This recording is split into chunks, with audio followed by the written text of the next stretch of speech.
Let's do this. The Cult of Hockey podcast by the faithful and for the faithful. I'm David Staples of the Edmonton Journal, and I'm here tonight with Bruce McCurdy. Welcome, Bruce.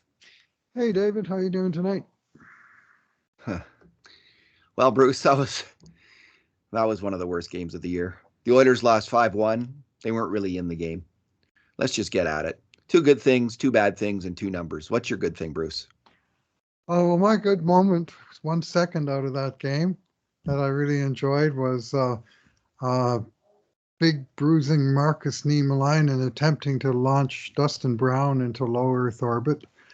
And as a long-time detester of Dustin Brown, I have to say I love that moment. It's the biggest hit that he's ever taken against the Oilers to my memory, and I have a pretty good memory, a long list of grievances against Dustin Brown. And a few of them were repaid in that moment when big Niemelainen closed the gap on him and basically sent him about 2 feet off the ice, and then he hit the boards on the way down. Just a devastating shot by the big kid, who overall had a pretty good game. He played 19 minutes tonight. Marcus Niemelainen had a shot, 4 hits, 3 block shots, and he looked pretty reasonably competent behind his own blue line, and he stood out for that reason. Yeah, I liked him too, Bruce. He could stay on the other. I've said this. He could stay on the Oilers because of his hitting. His passing isn't great, but the Oilers need to be a more physical hockey team, I think. That's an element which is kind of missing from their game. They can take a bit of a pounding and still succeed, but they don't generally give out a pounding to succeed. Right. And it always helps to have that aspect to your team, and I think he brings it. So I wouldn't be surprised if he sticks around, because if he can play solid defense, and he generally did this game. I mean, he got beat in garbage time. He got beat on a pass into the slot, but other than that, on the when the Kings had that power play, 3 goals on that power play when the Oilers had essentially given up. So, yeah. Well, he when Darnell Nurse came back into the lineup, and you'd think the low man on the totem pole might be the last guy that got called up, Niemelainen, but no, siree, it was William Lagesson who sat. Not only was Niemelainen still in the lineup, he wasn't on the third pairing either. He was on the second pairing. And the third pairing was pretty definitively Philip Broberry and Chris Russell, and they had a pretty tough game. They did. I liked Andy Sutton when he was an Oiler, Bruce, and I like this player just fine so far. Yeah, it was clean too, right? It was like he nailed him right in the breastbone. Like that's what you want to see: is hammer the guy hard and fair. Alrighty, the breastbone. Is there a breastbone? I guess there is. All right. Yeah, that's what my mom used to call it. She would know. My good thing, Zach Hyman, Bruce. Listen, the Oilers didn't have a lot going on the attack tonight. They did rev it up a little bit in the second. And who knows, if McDavid hadn't had that penalty called against him, they might have been able to somehow squeak out a point or 2 out of this one. But they really didn't have a lot going on. The grade A shots were 9-10. Oilers 9, Kings 10. Oh.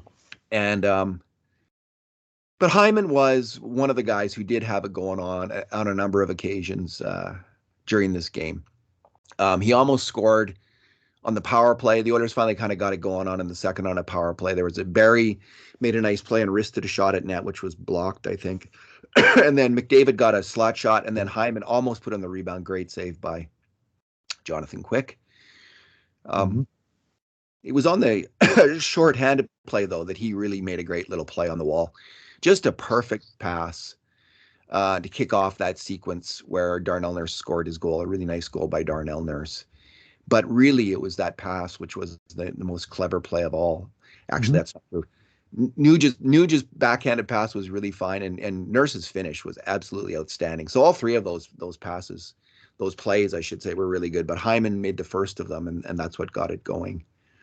I think later in the second, let me just see here. Yeah, later in the second, he drove the net really hard. And he got a shot on net, and then McDavid came so close to scoring on the rebound. And would have been huge at that moment if he had done so. But as always tonight, Jonathan Quick was there with his pad on the ice and making the save. So not to be, but other than that, I just like in a fairly weak team effort. Zach Hyman wasn't weak. He had a good game. So he's my good thing. What's your bad thing, Bruce? Yeah, well, I got to go with the start of the game, David. And I'm going to call the team out a little bit. That's unacceptable. It's 2 games in a row. It's about 8 out of the last 12, it seems like, where they just flat out weren't ready to play. Like they talking on the TV about it being a slow start. No, a slow start is when nothing happens for 5 minutes because the 2 teams are tooling around in center ice and nobody's generating anything. A slow start for the Oilers when the other team is pumping 2 or 3 shots on net a minute and scoring right off the hop. And it happened on Friday night, and it killed them. They gave up a goal in the first minute. They gave up on Friday 8 shots against in the first 4.5 minutes of that game in Seattle. And the Oilers were skating uphill all night long. They got behind early. It's like they want to challenge themselves. Well, let's give the other guys a goal or 2, and let's see what we can do from behind. No, how about you show up for the start of the damn game? And after it happened on Friday night, very next game, you think, okay, well, we're going to show up for the start of it. And not a friggin' chance did they show up for the start of this game. Again, burned for a great chance, like 15 seconds into the first period with like 3 lost battles down low in their own zone. And a shot that hit the post, a goal 2 minutes into the first period. By the 8-minute mark, the Kings had 10 shots on net. By the 8-minute mark of the first period, the shots were like 10-2 for Los Angeles. And it's not good enough. And, this is professional hockey. This isn't beer league. This isn't the world's longest game where you can kind of glide your way around and maybe get into it after, a while. Show up to play. You got to show up to play. They didn't. And once again, they fell behind early and couldn't catch up. 2 games in a row. And like I say, quite a few other games lately, and some of them they were able to work their way out of it. And it's like they got this false sense, well, we can score at will and we're going to get a bunch of goals later. So what happens in the early going? Well, this was a 2-1 game, and they trailed the whole way because they weren't ready to start it out. And Dave Tippett, I wrote a tweet, and I said, Dave Tippett's got work to do. And some people took that to mean that I was blaming Dave Tippett, and I wasn't. I was blaming the team, but the coach has got to figure it out, and he's got to do something. They're lucky I'm not the coach. They'd be bag skating tomorrow morning because it's too much. Get your crap together and be ready for drop of the puck. It's just, there's just no excuse for it. Can't hear you. Can't hear you. Bag skate McCurdy, they called you. Well, no, Bruce, I agree. That was a good rant. I agree with it. Come on. This is getting to be ridiculous at this point. And you know what? We can't read their minds, Bruce. Mm-hmm. But I think you might have done it, like with your speculation. They might think, oh, well, we can score. We can score on the power play so easily, and they can. And they almost did, right? Lots of good chances, lots of good moments on the power play. And they almost did, and they think they can do it. So it's kind of like, we'll kind of, loosen up a little bit here, and then we'll get it going on. And I'm going to single out Ryan Nugent-Hopkins. 10, 12 seconds into the game, he lets a guy march right out of the corner. He loses his check, lets the guy march out of the corner, and it's a one-timer shot that Koskinen has to stop because of his lethargy, because of his poor defensive play there. Like, come on, Nuge, wake up, be ready, good hockey player, great hockey player, fantastic pass for the puck. Not a great defensive center, and his slot play was why. So I didn't like that. He started the game playing center. Did he? Yeah, okay, yeah, he did. That's right. He was at center, and there you go. So he's got to get it done. He's got to make that play. And it was lucky that wasn't a goal against. So, yeah, I guess I'm a little hot under the collar there too, Bruce, about this. Okay, my bad, David. What's that? I'm getting you revved up, David. Yeah. It's a fan response. If I was a paying fan at that game, I'm just as a home fan watching on TV, I'm kind of pissed off about it. And if I was a paying fan, it'd be more than that. Show up to start the game. My bad thing, Bruce, was Mikko Koskinen on the second goal. Mm-hmm. And it's not clear, like I'm not 100% clear if the shot went through Darnell Nurse's legs or not, or if he had actually had a clear look at it. I think he actually had a clear look at it, but I'm not 100% sure. In either case, that was a B shot. It was outside the dot, or right at the dot. It's from an angle. He should be able to make that save. He's got to make that save, and he didn't. And well, like on a B shot, you should be stopping 90% of them. A high percentage of grade B scoring chance shots you should stop, and he didn't. He actually played not terribly otherwise. Like there was a lot of goals against, and a lot of garbage time through the run of the game until the McDavid penalty. He was okay, but I just wish he had made that save, and they needed him to make that save.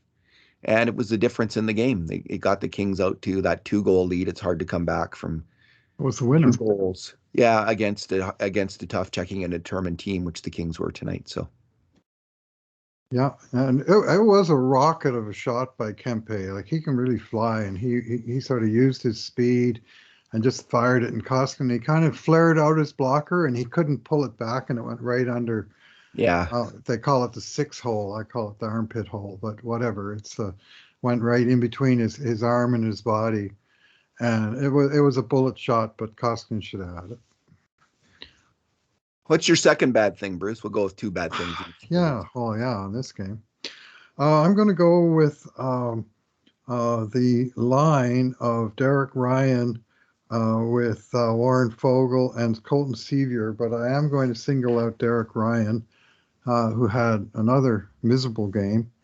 This game, the 3 power play goals at the end made it look like a blowout, but it was a 2-1 game, and at even strength, it was 2-0 for LA, with LA out shooting Edmonton 32-17 during the 49 minutes at even strength. LA was way the better team in this game, and they were the better team at even strength and eventually on special teams.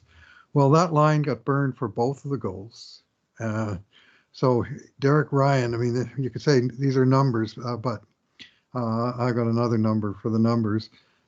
2 shot attempts for, 17 against. Outshot 10-1. Scoring chances 0-4, 10 against. High danger chances 0-4, 4 against, and 0 goals for, 2 against. -2 for Derek Ryan, and it's just the same old movie that we've seen. He was last a plus player in Arizona in game number 4 of the season. After he was +1 at that time, and now I think he's up to -13 on the season. Like he's just bleeding goals, and he hasn't had a point since he scored his 1 point against Calgary back on October 16th. And this is now December the 5th. Like almost 2 months later, and he's gone. He missed a little bit of time in there, but he's just been struggling mightily. Game after game, and they give him different line mates at times, but it's just not working. Yeah, I mean, Sevier did make that great play where he denied a goal in the third period, which would have put the Kings up 3-1 at that point, and that kept the Oilers in the game because of his great defensive awareness. I'm seeing him well. I think he's playing fine. Sevier Ryan was just did not have it going on tonight. He had a really rough game. He, was partly responsible, I think, on the first goal? Yeah, where he lost a board battle in the neutral zone, and then it breaks down the ice. Russell then loses a battle on the boards, and then Broberg goes down. He didn't need to go down. He just needed to cover the guy in front of the net and have the guy shoot. But he went down, which allowed the pass, which allowed the goal. So just, 3 mistakes, bang, bang, bang, it's in the net. And Ryan was part of that for sure. Yeah, all 3 forwards on that line, all 3 of them came over to the boards in front of the penalty box between the offensive blue line and the center red line.